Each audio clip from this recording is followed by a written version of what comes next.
Well, a live look at Folly Beach, South Carolina. This is a real popular place in South Carolina. I believe it was named one of the nicest beaches in the United States a while back, and you can see why. It looks gorgeous, even with those cloudy, gloomy skies overhead. You've got the beautiful, fairly low surf right now, the palm trees in the foreground, and that nice sand leading out into the water.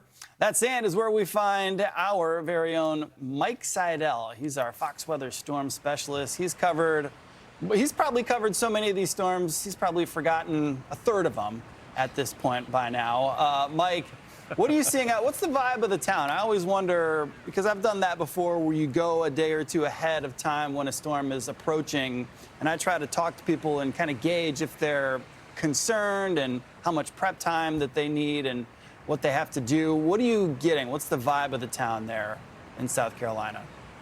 Well, last night, Nick, there was a lot of folks in town. I think more locals now than vacationers, because it is well after Labor Day. I was here on the 4th of July, and the town was packed, as you can imagine. But it was very busy last night. Friday night, restaurants were very busy. I had a nice dinner with some friends, had some mahi-mahi, and there's a lot of discussion about what's going on, because there's all this information now available on the internet and all the weather models.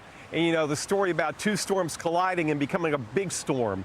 So it's all out there. But here at Fox Weather, we try to cut through all that and get to the chase. And the bottom line is the trend is looking more positive for the coast, and certainly inland like western North Carolina, where at this point the rainfall totals will not be in the disaster category. In fact, right now it looks really, really good. And today is the one-year anniversary of the impacts getting underway in Asheville. Landfall was August 26th, the evening of the 26th last year.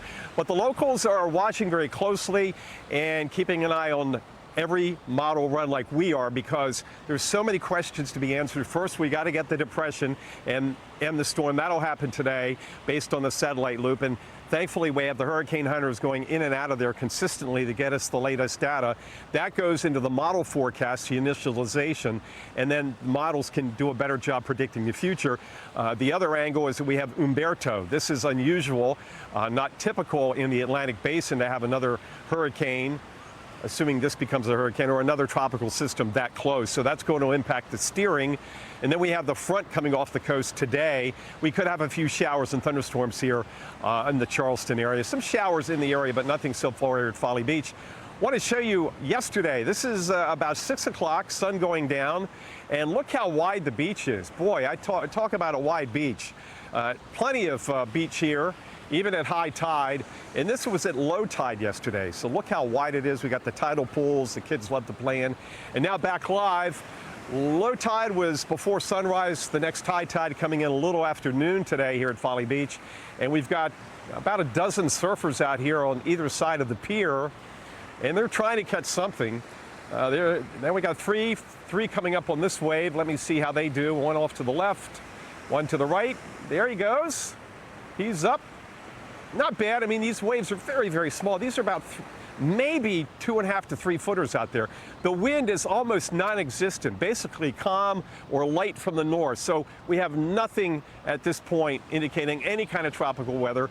You got to remember that the potential tropical cyclone, the future Imelda, is hundreds of miles away, down between Cuba and the Bahamas. So that's why this weather is from the cold front coming off the coast, and it's going to go stationary. So, Nick, that's how it stands here, just watching and waiting each model run. The main impacts here will kick in Monday into Tuesday, maybe into Wednesday, based on how fast it moves, how long it stalls, and then how fast it moves out, assuming it comes up and hooks a right.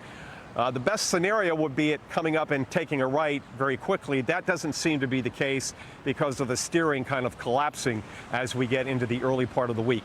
The major impacts here will be the heavy rainfall, upwards based on the current forecast of 5 to 8 inches along the coast, and then 3 to 5 back towards I-95, lighter amounts through Greenville and up towards Raleigh and up the I-85 corridor. We'll have wind. We'll certainly have rip currents, big surf, and the risk of beach erosion. They're all coming into play.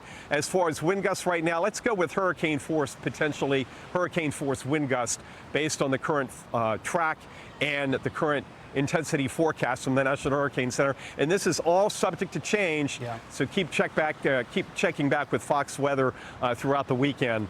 But today, tomorrow, even into Monday, not expecting anything significant right here on the South Carolina coast, outside of a few showers and thunderstorms. Real quick, you kind of alluded to it, but you said it's least likely for this to make a quick hook back out to sea. So do you think what's most likely in your mind? It'll stall or possibly move further inland? Well, the trend now with the models is it does not make a landfall, which is good, because that cuts down on the surge, because along into the north of the center you'd have a higher surge.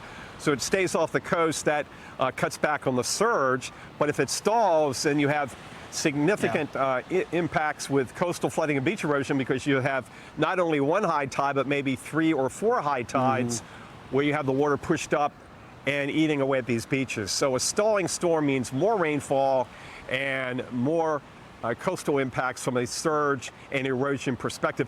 You know, we've seen tropical depressions. I remember covering one in Mobile Bay years ago, and it was a tropical depression. It stalled out in Mobile Bay, and some areas had over 30 inches of rain. Yeah. So keep that in mind. And remember Florence. Back now almost 10 years ago in North Carolina. It landfalled moving at about 1 to 2 miles an hour, and some of those areas had 20 to 30 inches of rain. We don't want to see that. Not at all. We want it to, maybe it stalls, but then it gets kicked out by the middle of next week. Yeah, tropical rain certainly adds up at a different pace. Here's to hoping this makes that quick right turn to the east and moves out to sea very swiftly. Fox Weather Storm Specialist Mike Seidel, thank you for that update, sir.